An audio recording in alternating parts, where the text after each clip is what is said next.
Alright, I was going to talk about the concept hedonic adaptation.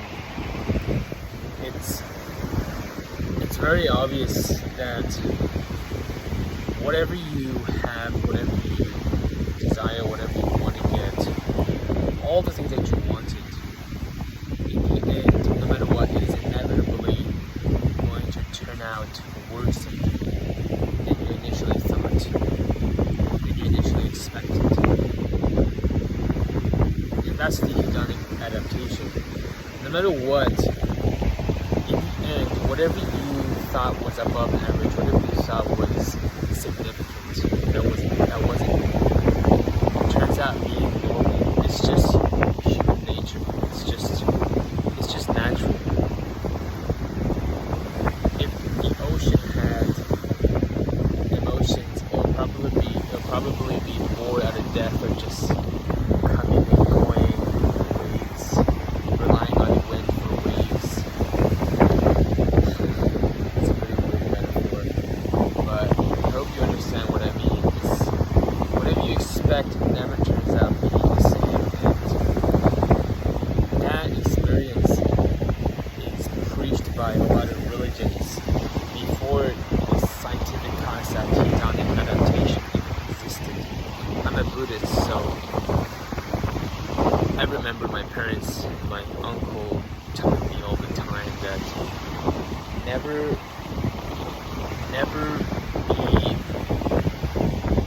chase for material possession, because they know it's ingrained in their head from reading thousands of scriptures and just being religious that no matter what you experience, no matter what you want and expect, it never turns out being the same.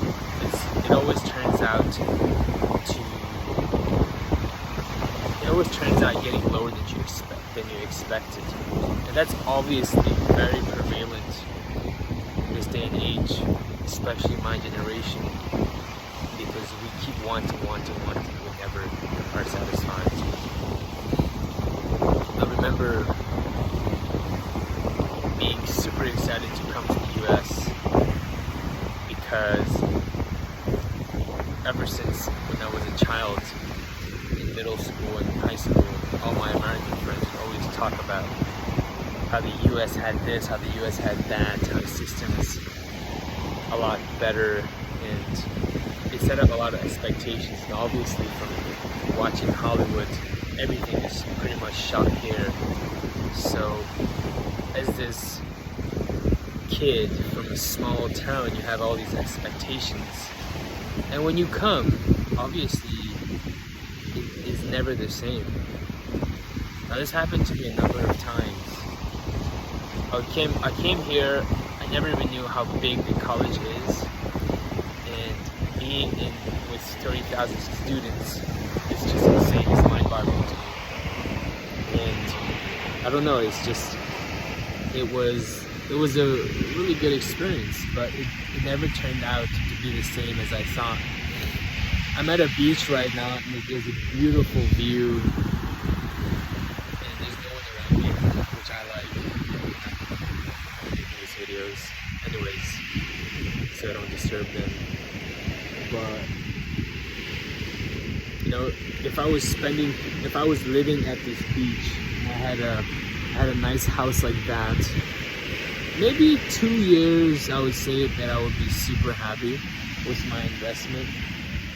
Not that I could afford it, I'm kind of broke right now, but I would think that my mind is broke. Anyways, if I were to afford it, hypothetically speaking, then I would assume that living here at the beach every day, enjoying the days, taking morning walks here, putting a towel, bringing a towel and bringing my mala and meditate in the mornings here. You know, that's a very blissful lifestyle that most people would dream about having, especially people coming from the corporate world. But you still got to remember that there's a hedonic adaptation, and I know that as the time moves on, I'm going to be bored. I'm going to not appreciate my lifestyle anymore.